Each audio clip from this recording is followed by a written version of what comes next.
नारायण नारायण भजमन नारायण नारायण नारायण।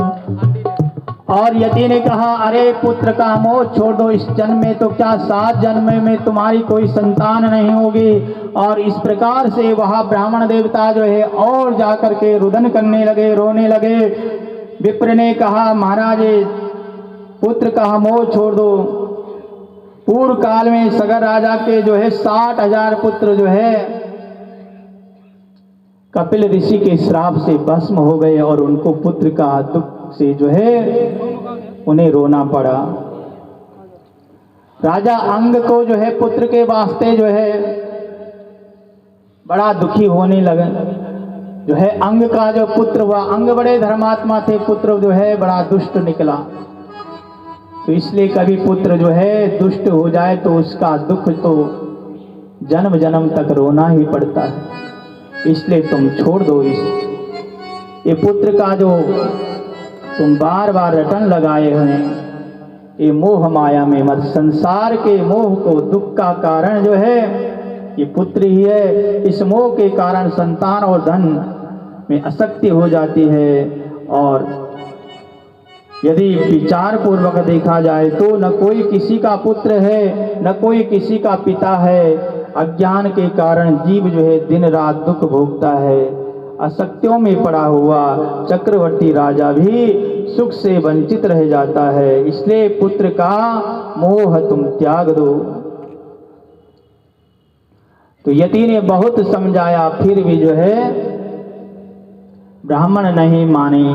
ब्राह्मण कहने लगा, नहीं नहीं महाराज, मेरे को तो पुत्र ही चाहिए, और संत चाहे तो ये 7 जन्मों की जो मेरी। तुलसीदास जी बाबा कहते हैं, संत हृदय नवनीत समाना, संत हृदय नवनीत समाना, संत हृदय नवनीत समाना, संत हृदय नवनीत समाना। कहा कबाएं परे कहा न माना, कहा कबाएं परे कहा न माना। निज परिताप गवाए नवनीता, निज परिताप गवाए नवनीता। पर दुख द्रवाहि सो संत पुनीता, पर दुख द्रवाहि संत सुपुनीता। संत हृदय नवनीत समाना। कभी लोग कहते हैं कि जो संत का हृदय कैसे होता है, नवनीत कहते हैं मक्खन को। और मक्खन कितना कोमल होता है। कहते हैं मक्खन जो है ताप लगने से, गर्मी लगने से मक्खन पिघल जाता है, परंतु जो संत का हृदय है वो दूसरों के दुख से पिघल जाता है। इसलिए जो संत थे वो पिघल गए। और उन्होंने ब्राह्मण की जब हट देखी और कि ये ब्राह्मण नहीं मानेगा, तब उन्होंने अपने तपोबल से, अपनी झोली से एक फल निकाला और ब्राह्मण देवता को दिया और कहा, सत्यम सोचम दया दानम मेक भक्ता तो भोजनम, वर्षावाप स्त्रिया कारतेनम पुत्रोपि निर्मलः। और फल दे करके कहा, हे ब्राह्मण देवता, इस फल को तुम अपनी स्त्री को देना, और तुम्हारी स्त्री सत्य बोले और शौच, दया और उसे शुद्धता रखनी होगी। 1 वर्ष तक फलाहार करना होगा, भूमि पर शयन करना होगा। अगर तुम्हारी स्त्री ऐसा 1 वर्ष तक अगर ऐसा पालन करेगी तो तुम्हारे घर में दिव्य बालक उत्पन्न होगा। और ब्राह्मण देवता बड़े प्रसन्न हो गए और महाराज के चरणों में प्रणाम करके कहा, महाराज अब मैं धन्य धन्य हो गया। और उस फल को लेकर के प्रणाम करके आए और दौड़ते दौड़ते अपने घर की ओर दौड़ पड़े। और जब अपने घर के निकट पहुंचे तो अपने घर से बाहर से ही अपनी पत्नी को आवाज लगे, अरे धुंधली आओ आओ, मैं आज तुम्हारे लिए क्या लाया हूं, तुम जल्दी आओ। और धुंधली ने अंदर सुना तो दौड़ती हुई बाहर आई और देखा कि आज जो है स्वामी जो है कई दिन से बाहर गए थे, तो आज सोचा कि कुछ ना कुछ मेरे लिए कोई विशेष चीज लाए होंगे। और अंदर जाकर के ब्राह्मण देवता जैसे गए तो धुंधली ने कहा, महाराज बहुत दिन से आए, लगता बहुत सारा धन कमा के लाए, कुछ मेरे लिए विशेष, आज तुम मेरे कोई उपहार लाए होंगे। तो ब्राह्मण देवता ने कहा, अरे धुंधली आज तो विशेष क्या, तुम्हारे लिए इतना अच्छा, तुम सोच भी नहीं सकती कि मैं तुम्हारे लिए क्या लाया हूं। तो धुंधली ने बोल, दो जल्दी जल्दी दो। और ब्राह्मण ने जैसा वो फल निकाला और कहा, ये फल है, इसको खाओगे तुम्हें संतान हो गई। तो धुंधली थी उसी समय क्रोधित हो गए, अरे ऐसे फल तो हमारे यहाँ दिन रात सड़ रहे हैं, मैंने सोचे मेरे लिए कोई बड़ा हार लाया होगा, न जाने तुमने कोई मेरे लिए कोई विशेष चीज लाई होगी। और कहा, ऐसे फल तो हमारे यहाँ दिन रात आते हैं, इस फल में क्या विशेषता है। तब ब्राह्मण ने कहा, अरे कोई साधारण सा फल नहीं है, ये किसी यति ने मुझे दिया है और कहा, अगर तुम सत्य बोलोगी, सोच दया आदि का पालन करोगी तो हमारे घर इस फल खाने से संतान प्राप्ति होगी। अब जो है धुंधली सोचने लगे, अरे किसी साधु ने दिया, न जाने ये मेरे कोई कौन सा टोटका करने वाले, कोई जादू टोना तो नहीं करने वाले हैं।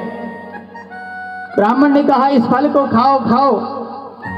धुंधली ने कहा, नहीं स्वामी नहीं, अभी नहीं, मैंने सुना है कि जो अच्छी वस्तु है, हम भगवान की पूजा करते हैं तो स्नान करके करते हैं, ऐसा करेंगे, मैं कल सुबह नहा धो करके इस फल को खाऊंगी।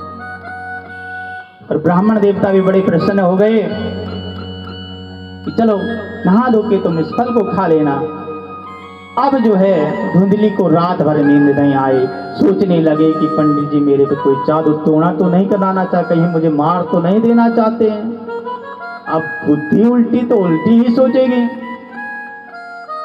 अब रात भर सोचती रही क्या करे, खाऊं न खाऊं।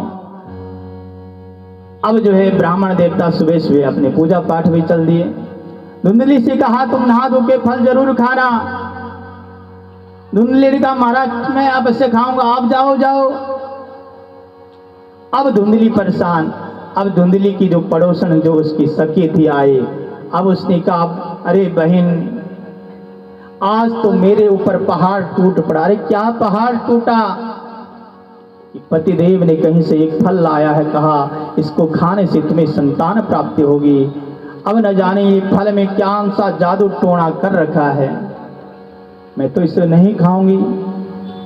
अब कई तर्क करने लगे कि सच में अगर ये महात्मा ने दिया है, अगर मुझे संतान हो गई तो मैंने सुना है कि जब जो है गर्भावस्था होती है उस समय चलने में भी दिक्कत होती है। अगर जो है गांव में कहीं चोर आ गए और घर में चोरी हो गई तो मैं जो है भाग भी नहीं, कहीं भूकंप आ गया तो मैं तो भाग भी नहीं सकूंगी। और इस प्रकार से बड़े तर्क करने लगे कि खाओ न खाओ। उसकी बहन ने कहा, जब सन्यासी ने दिया तो खा ले, तेरे घर में कोई संतान भी नहीं है, तेरे पति संतान के लिए इतने लालायित रहते हैं। उसने कहा, बहन मैंने सुना है कि सुखदेव महाराज अपनी माँ के गर्भ में 12 वर्ष रही, कहीं अगर वो बच्चा ऐसा हो जाए कि 12 वर्ष अगर जो है मेरे पेट में रहेगा तब मेरा क्या होगा। सुना है जब बच्चा गर्भ में रहता तो उस समय खाने की शक्ति भी घट जाती है, मेरे से तो खाया पिया भी नहीं जाएगा। और बड़े कुतर्क करने लगी। और फिर जो है उससे कहा कि बहन तू जहाँ से तू सोच रही है तू गलत सोचे, तू खा ले। अरे अगर बच्चा हो गया तो सुना कि नंद घर में आती है, उस समय सेवा करेगी और मैं तो कुछ करने पाऊँ, सर घर का सब माल ताल उठा कर ले जाएगी। अब मन में बड़े कुतर्क करने लगे और इस प्रकार से कुतर्क करते करते उसकी सहेली ने बाप तू जैसा मर्जी वैसा कर ले। अब धुंधली की सखी तो चली गई। अब सखी के जाने के बाद जैसे ब्राह्मण देवता घर में आए तो उन्होंने कहा कि तुमने फल खा लिया, और उसने झूठ बोल दिया मैंने फल खा लिया और फल छिपा के रख दिया। अब तो आत्मदेव ब्राह्मण बड़े प्रसन्न हो गए, चलो संतों की कृपा से घर में संतान हो ही जाएगी। अब धुंधली सोच में पड़ गई कि इस फल का क्या करूं क्या न करूं, बड़ी दुखी रहने लगी। और एक दिन अचानक उसकी बहन घर में आ गई। अब जब धुंधली को देखा कि बड़ी परेशान है, उसने कहा बहन तो आजकल बड़ी कमजोर लग रही है, क्या बात है, लगता तुझे कोई परेशानी। यार उसने कहा बहन परेशानी क्या, यहाँ तो परेशानी पर परेशानी बढ़ रही है, दुख पर दुख बढ़ रहा है। उसने क्या दुख का कारण क्या है बता तो सही। तब उसने बताया कि तुम्हारे जीजा श्री ने ब्राह्मण देवता ने कहीं से एक फल लाया है और कहा इस फल खाने से संतान होगी। और सच में न जाने इसमें कोई टोना टुटका कर रखा, कोई जादू कर रखा होगा, और बाई चांस सच में संतान हो गए, कहीं जो है बच्चा अगर उल्टा हो गया तो मैं वहीं मारी जाऊंगी। तो मेरे हिसाब से तो विधवा स्त्री ही सुखी है। तो उसने कहा बहन तू चिंता क्यों कर रही है, तेरी समस्या का समाधान मेरे पास है। तो उसने कहा बहन बता बता जल्दी बता, वो कौन सा समाधान है। तो उसने कहा बहन मेरे घर में 4-5 बालक तो पहले ही हैं, और अब मेरा दूसरा बच्चा होने वाला है, इसलिए ऐसा कर तू फल भी मत खा। मेरे घर में धन की अभाव है, धन का अभाव है, घर में कुछ खाने को नहीं है, मैं अपने पति को मना लूंगी। तो ऐसा कर कुछ धन दे देना मेरे पति को, और मैं इस बच्चे को तेरे को दे दूंगी, और उसके बदले मेरे पति को तू धन दे देना, मैं उन्हें मना लूंगी। अब धुंधली ने कहा ये तो बड़े अच्छा उपाय है। और इधर धुंधली देवी ने जैसे बहन की बात सुनी तो बड़ी प्रसन्न हुई, और बहन से धन दिया उस फल को जो बहन ने कहा इस कर ऐसा कर तो इस फल को गाय को खिला दीजिए, और इससे जो है फल की भी परीक्षण हो जाएगा कि ये फल सच में इससे क्या जादू है, अगर सच में बच्चा होता है कि नहीं होता है। तो इस प्रकार से उसने उस फल को अपनी बहन को दे दिया। बोल सच्चिदानंद भगवान की जय, वृंदावन बिहारी लाल की जय, श्रीमद् भागवत महापुराण की जय। आइए हम सबका बड़ा सौभाग्य मुख्य अतिथि का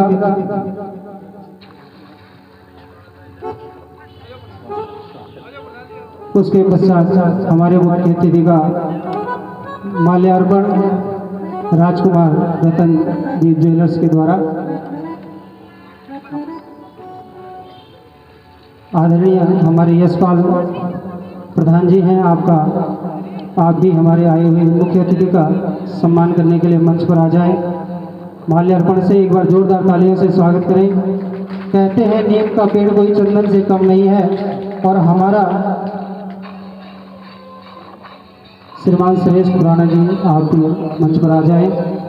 कहते हैं कि नीम का पेड़ कोई चंदन से कम नहीं होता है और हमारा सोनीपत किसी लंदन से कम नहीं है। जहां बरस रही आप सभी की मीठी तालियां, ये हमारे लिए किसी अमृत से कम नहीं है, ये हमारे लिए किसी अमृत से कम। एक बार जोरदार तालियों से मुख्य अतिथियों का स्वागत सम्मान माल्यार्पण के द्वारा। और मैं आदरणीय व्यास जी से निवेदन करूंगा मुख्य अतिथि का शॉल भेंट करके सम्मान करें।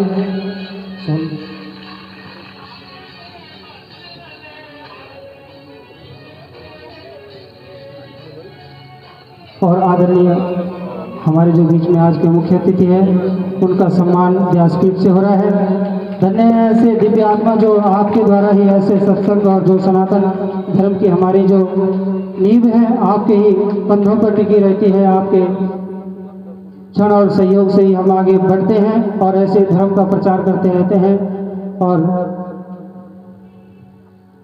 उनके साथ में आए हुए उनका भी व्यासपीठ से आप भी व्यासपीठ आपका भी सम्मान करती है। आप भी व्यासपीठ से आशीर्वाद ग्रहण करें।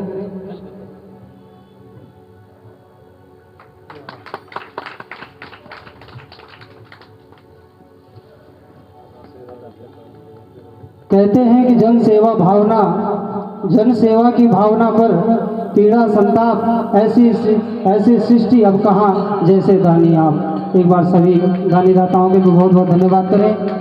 आपके दान से ही यह यज्ञ संपन्न हो पाएगा। आप सभी जो इस यज्ञ में तन मन धन से सहयोग कर रहे हैं, आप सभी का भी मैं बहुत बहुत धन्यवाद करता हूँ।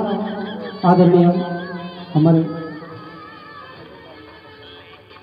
यशपाल प्रधान जी, आपका विशेष सहयोग इस श्रीमद् भागवत कथा में। मैं निवेदन करना चाहूँगा आज के हमारे जो चीफ गेस्ट हैं, कृपया अपने अमृतमयी शब्दों से हमारा मनोबल बढ़ाएं।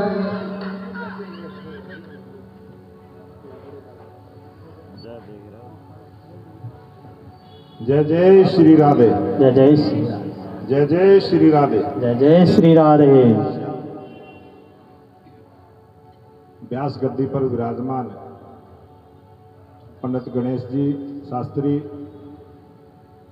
भाई राजकुमार जी, भाई सुरेश जी और यहाँ पर बैठे हुए सभी पूजा के योग्य मेरी माताएं, बहनें, सम्मानित बुजुर्गों और इस भागवत में जो संगीत की धुन का काम करेंगे पूरी मंडली, बड़ा सौभाग्यशाली व्यक्ति होता है जो इस प्रकार से भागवत सुनने के लिए आता है।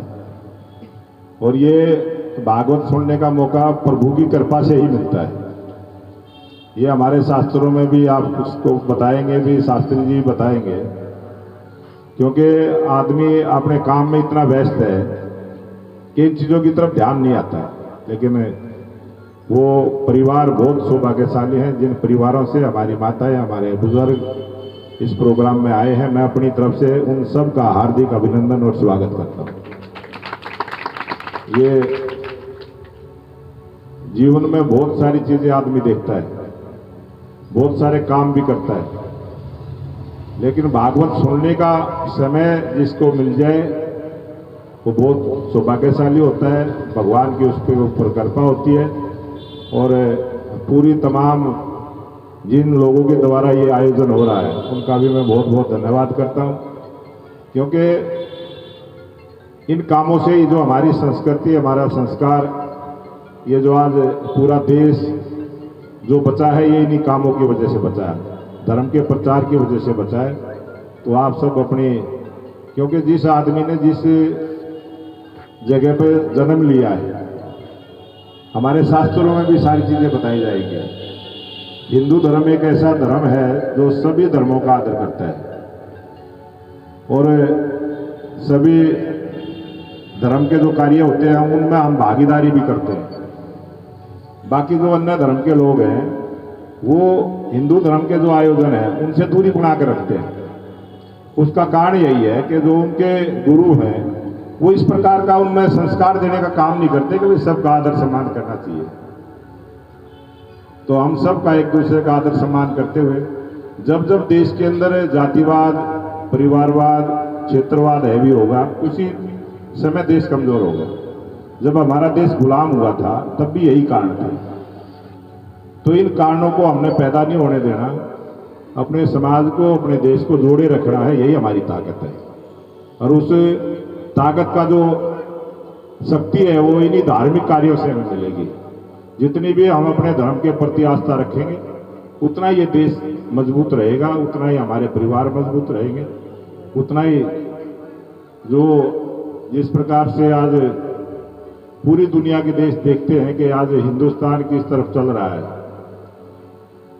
हिंदुस्तान में किस प्रकार से अमन शांति है, हमारे जो पड़ोसी देश हैं वहाँ किस प्रकार के हालात है, सब वाकई पे सब टीवी पे देखते हैं। तो आप सब आज धर्म के काम में आए हैं, आप सबको नमन करते हुए अपनी वाणी को विराम दूंगा। आप सबका बहुत बहुत धन्यवाद। जय हिंद, जय भारत।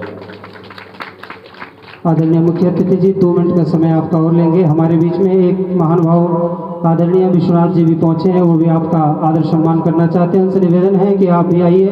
आदरणीय मुख्य अतिथि जी का सौरभ शर्मा जी, जो वर्तमान समय में प्रिंसिपल हैं शंभू दयाल में, आपका भी बहुत बहुत स्वागत, बहुत बहुत धन्यवाद।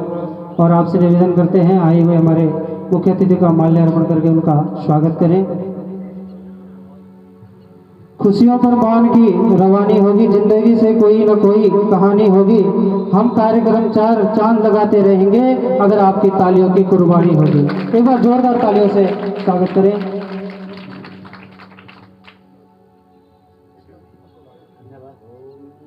आप मुख्य अतिथि से निवेदन कि आप अपना स्थान ग्रहण करें। चलो पुनः चलते हैं व्यासपीठ की ओर। बोल वृंदावन बिहारी लाल की जय। मान्य विधायक जी बडोली जी का प्रादुर्भाव हुआ और उन्होंने 2 शब्दों में ही गागर में सागर भर दिया। जो हमारी संस्कृति है, जो हमारी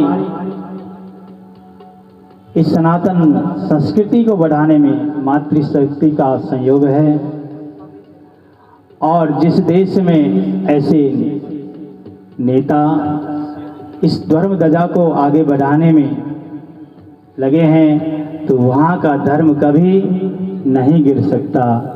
धन्यम भारतवर्षम, धन्यम भारतवर्ष संस्कृति, भारतीय जना धन्यम, धन्यस्माकं परापरा। ये हमारा जो भारत है ये धन्य है, यहाँ की संस्कृति धन्य है, यहाँ के लोग भी धन्य है, और यहाँ की जो परंपरा है, जो हमारा सनातन धर्म है, यह धर्म भी धन्य है। इस धर्म की ध्वजा को कोई गिरा नहीं सकता। जहाँ हमारे देश और प्रदेश में जहाँ ऐसे अग्रसैन्य इस ध्वजा को मोदी जी ने पकड़ रखा है, और जहाँ ऐसे हमारे प्रदेश में ऐसे सांस्कृतिक कार्य में आकर के अपना अमूल्य समय निकाल करके जो नेता लोग हमारे इस धर्म की संस्कृति को बचाए हुए हैं, तो इस देश को कोई चाहे कितना षड्यंत्र कर दे, परंतु इस सनातन धर्म की ध्वजा कभी झुक नहीं सकती। बोले भारत माता की जय, वृंदावन बिहारी लाल की जय। और इस प्रकार आप कथा में प्रवेश करते हैं।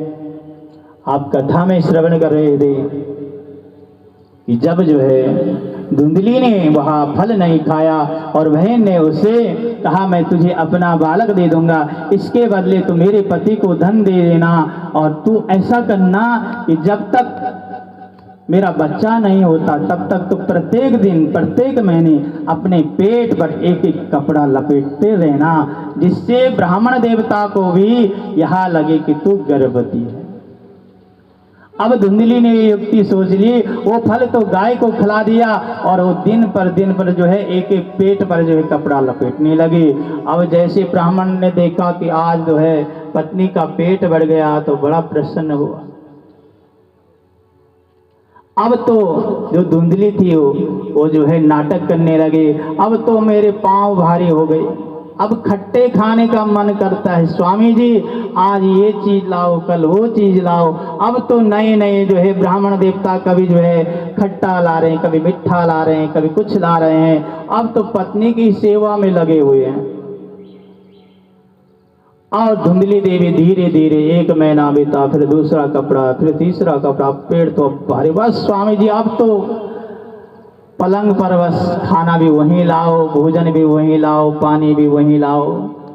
बस ब्राह्मण देवता क्या न करता। अब तो सब बिस्तर में ही धुंधली को खूब खिलाने लगे, खूब सेवा करने लगे। बस तुम्हें उठने की जरूरत नहीं है धुंधली, बस तो हमारे वंश को जन्म देने वाली है, मैं घर का सारा कार्य कर लूंगा। और इस प्रकार धुंधली, अब समय आया, अब ब्राह्मण देवता को जो है एक दिन कहीं बाहर जाना था। कहा मैं अब यजमान के यहाँ भी नहीं जाऊंगा कि पतिदेव कब जाएं, अब जो है समय भी हो चुका है, मेरी बहन के यहाँ बालक भी हो गया होगा। अब समय आया तो बहन के यहाँ बालक हो गया। अब ब्राह्मण जी को जो है धुंधली ने जबरदस्ती घर से बाहर भेज दिया कि आप जो है यजमान के यहाँ चले जाएं। और इधर से मौका मिला तो धुंधली के बहन का जो बच्चा हो, उसने अपने पति से कहा कि इसको बहन के यहाँ भेज दो। और मौका मिलने पर जो है धुंधली के बहन के पति ने उस बालक को धुंधली को दे दिया। और इधर जो है ब्राह्मण देवता को जो है समाचार भेजाया आपके घर बालक हुआ है। और तो ब्राह्मण देवता दौड़ते दौड़ते हुए आए कि मेरे यहाँ बुढ़ापे में संतान हुई है। अब बुढ़ापे की संतान तो हुई, बड़े प्रसन्न है। तुरंत जो है वो उनके यहाँ मांगलिक उत्सव होने लगा, जाति कर्म संस्कार होने लगा, लोग बधाइयाँ पर बधाइयाँ देने लगे। अब तो ब्राह्मण देवता बड़े प्रसन्न है कि बुढ़ापे में तो चलो, भगवान ने भी जो है दशरथ के यहाँ बुढ़ापे में संतान हुई, चलो मेरे यहाँ भी तो बुढ़ापे में ही से चलो संतान तो हुई। तो ब्राह्मण देवता इतने प्रसन्न है, घर में जितना धन था खूब लुटाया, खूब उड़ाया। अब तो जो है खूब मंगलिक उत्सव होने लगे। और समय आने पर 3 महीने बाद जो है जो गौ ने जो फल खाया था उससे भी एक दिव्य बालक उत्पन्न हुआ। वह बालक इतना दिव्य था क्योंकि संत के प्रसाद से उसकी उत्पत्ति हुई थी। तो पूरा शरीर जो है मनुष्य के आकार का और केवल गाय की कान की तरह उसके कान थे। गौ के पेट, गौ की जो कान थे उसके कान भी गौ के समान थे। तो उस बालक को देख करके बड़ा आत्मदेव भी बड़ा प्रसन्न हुआ। तो उसका नामकरण हुआ गोकर्ण। बोल गोकर्ण महाराज की जय।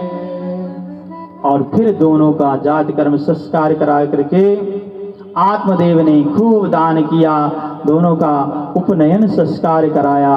दोनों बालक अब बड़े धीरे धीरे पिता के घर में बड़े होने लगे। अब जो है गोकर्णो पंडितो ज्ञानी धुंधकारी महाखला। अब जब बड़े हुए तो गोकर्ण महाराज बड़े विद्वान हुए और जो धुंधकारी था वो बड़ा खलू, बड़ा दुष्ट हुआ। पिता ने जो है अध्ययन के लिए भेजा तो वहां जो है विद्या अध्ययन करने भी नहीं गया। अब धीरे धीरे जो है किसी के बालक को छेड़ देता, किसी को बालक खेल खेल में उनको उठा करके कुएं में पटकने लगा, किसी के घर में आग लगाने लगा, किसी के गाय बछड़ों को खोल करके भगाने लगा। अब धीरे धीरे अहिंसा करने लगा। व्यसन तो उसका अब खेल ही बन गया। अब लोग जो है उसके दुराचार से बड़े तंग आ गए। अब इस प्रकार वह धुंधकारी जो है चंडाल के समान कार्य करने लगा। उसका खाना पीना भी ऐसा हो गया। अब जो है चंडाल की वहां से वेश बना करके शिकार करने लगा। वैश्याओं के जाल में फंस करके जो है अपनी पिता की सारी संपत्तियों को धीरे धीरे नष्ट करने लगा। और माता पिता के बार बार डांटने पर जो है उनको फिर उनसे झगड़ने लगा, धीरे धीरे बेचने लगा। और कभी पिताजी कहते तो उनको भी उल्टा झगड़ने लग जाता। इस प्रकार सारी संपत्ति जो है पिता की सारी संपत्ति स्वाह कर दी। तब उसका बूढ़ा पिता फुट फुट करके रोने लगा। इससे अच्छी मेरी संतान ही नहीं होती तो कितना सुंदर था। जिस पुत्र के लिए मैंने इतना किया और वही पुत्र आज नालायक निकला, तो पिता को कितना दुख होता है। उस पिता का तो मरना हो जाता है। जिस बालक ने जो है मेरा आज नाक कटा दी, लोगों में मेरा कितना सम्मान था, आज मैं पुत्र के कारण जो है मुझे लोगों की सुननी पड़ती है। और इस प्रकार बड़ा दुखी होकर के पिता रोने लगा। अब जो है उसकी मां से कहने लगा आत्मदेव, अरे इससे अच्छी तो बांझ ही बली थी। पुत्र को पुत्र हो जाता है, परंतु माता कभी कुमाता नहीं होती है। फिर भी धुंधली चुपके चुपके उसको दे ही देती। घर में कुछ भी नहीं बचा, फिर भी उसके लिए फिर भी धुंधली, पिता की डर के मारे जो कुछ भी बचा वो भी सब उसने स्वाहा कर दिया। अब घर में जब कुछ नहीं बचा तो एक दिन आत्मदेव ब्राह्मण जो है सोचने लगा, अब इस घर में रहना अच्छा नहीं, अब मुझे अपने प्राण त्याग देने चाहिए, आत्महत्या कर देनी चाहिए। खास मैं उसी दिन, जिस दिन मैं आत्महत्या करने गया था, उसी दिन अपने